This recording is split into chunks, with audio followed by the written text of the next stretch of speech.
I've destroyed plenty of cars for various reasons, but when they do it in the movies, do they smash them up in the proper way like I have, flipping them over trying to impress some totty on her horse? The answer is, kind of.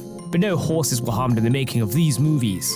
Destroying cars in the movies might seem simple. Use that mega budget that a studio has given you to make the movie, and develop a drug habit. To buy a nice car, then film the coolest crash you can. But like a lot of things in Hollywood, it's not quite that simple. Car crashes are like explosions on screen and also like explosions in my private quarters. They're not quite as spectacular as they promised to be. So there needs to be a certain kind of tweaking to the car before filming, then they can crash it. Also, there's sometimes some other little bits of jiggery-pokery at play to get the money shot that my wife doesn't mind me watching. But what the devil are you talking about, I hear you cry? There are crews that will prep cars you're used to seeing in the movies so that they collapse in a certain way. They do this because it would be a bit disappointing if the car was repeatedly hit on its roof and nothing happened. You'd expect to get yourself a very unfavorable rating on Rotten Tomatoes. A really common technique that's used in the movies is called scoring. Now, this doesn't refer to the acquisition of narcotics for someone's Winnebago, but instead the act of weakening a car on purpose so it crumples in the way the scene demands. A specialist crew will strip out a car's protective layer and reduce its safety support so it can become almost as manipulated as a Hollywood child star. The special effects teams that do this don't go taking a knife to the car willy-nilly. They need to be subtle, like me with my air rifle and Trespassers. They carefully target areas so the car will crumple exactly as the movie's director wants it to. For example, in the movie ShangChi, there's a scene where a bus goes over the top of a street of parked cars, crushing them in its wake. Now, this might seem completely normal, the crushing bit, not the bus part. Can't say I've ever experienced this on my morning commute, or indeed ever had a morning commute, but the cars wouldn't crush like this normally. The special effects team intentionally scored the roofs of these vehicles, but left the lower parts strong to make sure the bus would skirt across the cars and crumple them at the same time. So we already know that the process behind destroying cars in movies isn't entirely truthful. Think of the process like a white lie, much like the ones I tell to my family to keep them honest, like the inheritance is gone, or Santa isn't coming this year. But do cars actually get destroyed at all in some movies? Surely movies like Fast and the Furious aren't killing collectible cars for fun. They have a budget, but not one like mine. Surely there must be something going on behind the scenes. The answer is yes, there is. In fact, there's a whole process that keeps movie cars away from being crushed into a cube.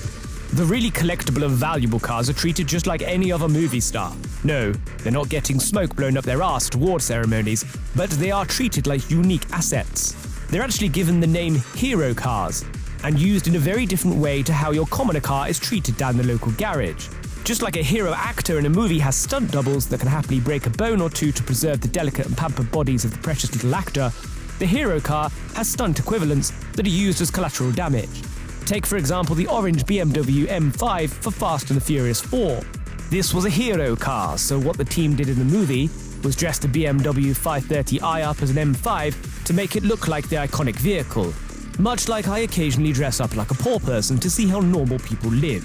Now, you might be thinking that this would still be a costly process. After all, a 530i isn't exactly a Kia Rio. But there are lots of other tricks the studios use to save those precious pennies for the drug-fueled rap parties at the end of the shoot. Stick around to find out what else they do to preserve their wheels. Well, first off, studios think smart. If a car has been in a movie, then its value is increased considerably, even if it's a piece of junk. One man's trash is another man's treasure.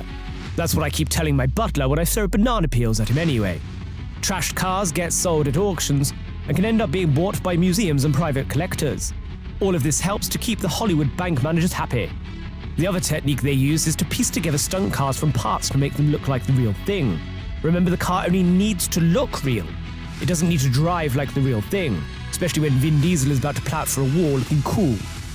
In the Fast and Furious movies, the studio couldn't afford to destroy a good Dodge Charger, so it pulled together parts needed to look good from a junkyard.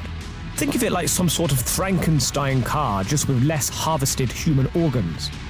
And we haven't even started looking at CGI yet. CGI, the sweeping under the carpet of the movie world. Car crashes have been receiving the same treatment for years now, even if it's becoming harder and harder to spot as time goes on.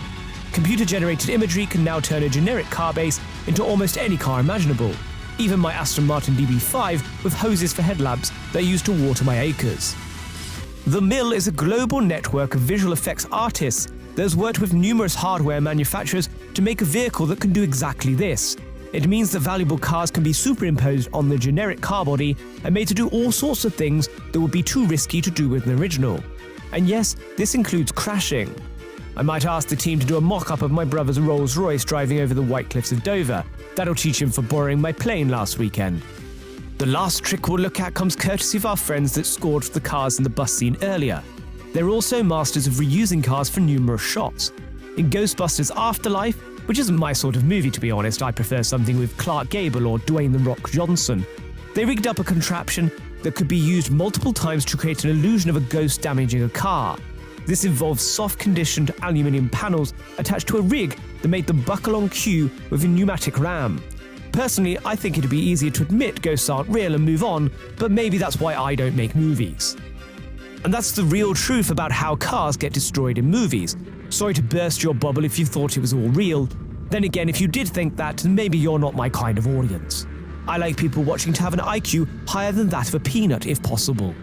The truth is that a combination of car manipulation, fake vehicles, and CGI make up the amazing scenes that you see on your big screen.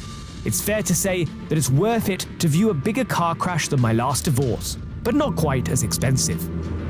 For a closer look of the most iconic cars in Hollywood and to keep the log fire burning in my manor house, please subscribe to the channel. Until next time, stay dashing, and if you can't be dashing, classy will do.